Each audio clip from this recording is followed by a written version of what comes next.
د روجې وخت څومره دی؟ نو دا د روجې وخت د سحر د طلوع فجر نه شروع کیږي چې کله سبا وخیږي، او د سبا خطو علامت دا دی چې هغه سپینه کرښه راښکاره شي.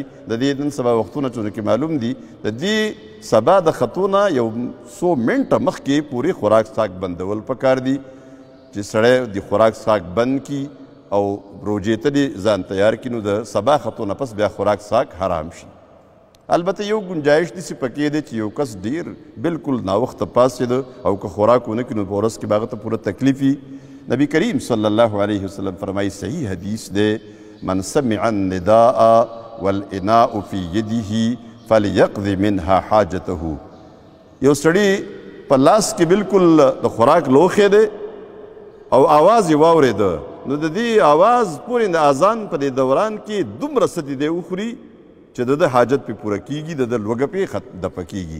کوشش دا پکار دی، کوشش دا پکار دی چې د سبا د خطو نه 4-5 منټه مخکې پورې موږ خپل خوراک څښاک دا وخت مکمل کړو.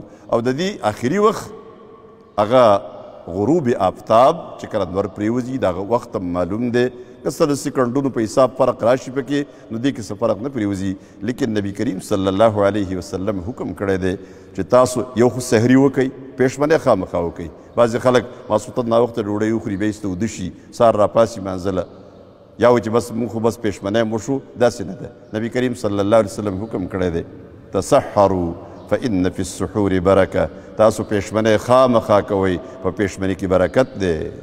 نو پېشمنۍ چې کله وکړي سحري، برکت پکې ځکه دی. یو خدا ده چې د نبی کریم صلی الله علیه وسلم په حکم باندې عمل وشو، او دویمه خبره ده چې په آخري وخت کې موږ خوراک وکړو نو د ورځې د کافي حصې پورې به زموږ وږي کېده نه راځي. نو تاسو پېشمنۍ کوئ. بل د پېشمنۍ په تاخیر کې برکت دی. نبی کریم صلی الله علیه وسلم فرمایي تاسو پېشمنۍ په تاخیر سره وکئ. نو تاخیر مطلب دا نه دی چې د سبا خطو نه پسې کوي، د سبا خطو نه مخکې پورې، لیکن بالکل په آخري وخت کې چې ستاسو په بدن کې طاقت د ورځې د ډېر وخته پورې پاتې شي. او بل د افطار جلتی.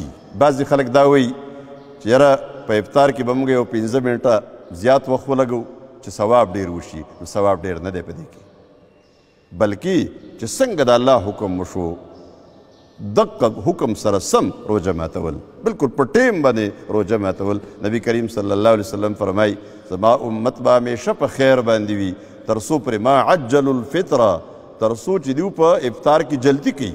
نو په افطار کې جلدي کول، بې ځایه تاخیر کول نه دي پکار چې خامخا انتظار کوو. دې کې به ثواب نه وي بلکې دې کې به ګناه بیا